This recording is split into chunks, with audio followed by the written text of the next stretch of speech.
There are moments in life when everything slows down, not because things are improving, but because there's nothing left to distract you from what's really happening. The urgency fades, the noise settles, and what remains is something quieter, something harder to ignore. It's not panic, it's not confusion. It's a kind of clarity you never asked for.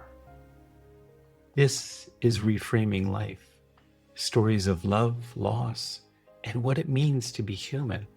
I'm Kent, and in this series, my soulmate named Adel, I'm sharing the true story of how we found each other, what it meant to love like that, and what it means to keep living after she's gone. In the last episode, everything changed. The cancer had returned. The scan confirmed it had spread to Adel's brain.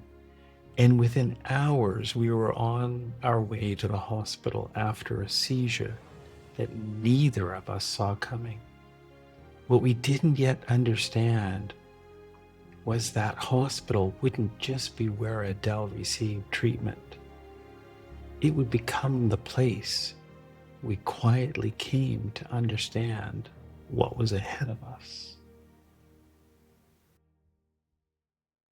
By the time we were settled into our room, it was Thursday night. The chaos of the day had passed. The ambulance, the emergency room, the calls, and for the first time since everything had begun to unravel, we were alone. The nurses brought in a stretcher for me to sleep on. I had already gone home briefly while Adele was still in emergency to pick up a few essentials. But from that moment on, I wasn't leaving her side. We tried as best as we could to fit ourselves into her hospital bed. It wasn't comfortable, and it wasn't meant for two people. But that didn't matter. We just needed to be close, to hold each other, to feel something familiar in a place that felt completely unfamiliar. We didn't talk about what was coming. We didn't need to. There are moments in life where words don't add anything, and this was one of them. The understanding was already there, unspoken, but absolute. Only one of us was going to leave that hospital. Some of the deepest truths we experience in life don't come through conversation. They come through presence, through silence, through simply knowing something together. By the next morning, Adele's medical team had a plan in place. Beginning the following Monday, she would start radiation treatments to her brain in an effort to slow the progression of the tumors, to give us more time. And just like that, a new rhythm began. Mornings in the hospital, adjusting to a world that had quickly become our reality. Then the trips to the cancer center, about 35 minutes away, for appointments, consultations, and eventually treatments. It's remarkable how quickly the unfamiliar becomes familiar when you don't have the choice. The sounds of the hospital, the routines, the movement of staff and patients, it all becomes part of your environment almost overnight. And in a strange way, it didn't feel like we were passing through it. It felt like we were living there. One of those early days at the cancer center stretched much longer than expected. We were there for hours, meeting with doctors, going through tests, waiting between appointments. And by the end of it, Adele was completely drained. Her medical team wasn't happy about the delays. They understood the importance of conserving her energy, especially at this stage. At one point, we were waiting in a long hallway outside the radiation rooms, Adele laying on a stretcher as I was standing beside her, when a group of people walked past us. There was a woman at the back of the group who seemed to notice Adele right away. Her attention was so focused that for a moment I thought we might know her. The group continued down the hall, and I didn't think much more about it. But then she stopped. She stood there for a moment, turned around, and walked back towards us. When she reached us, she hesitated briefly, as if deciding whether she would say something. And then she did.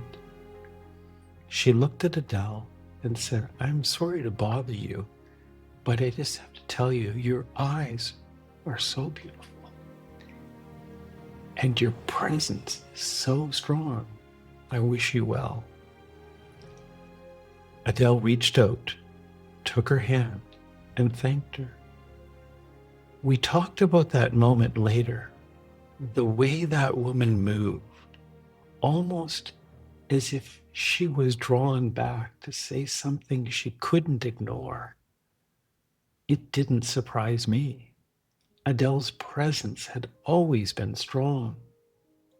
If anything, it felt like it was becoming even more noticeable, even as her physical energy began to fade.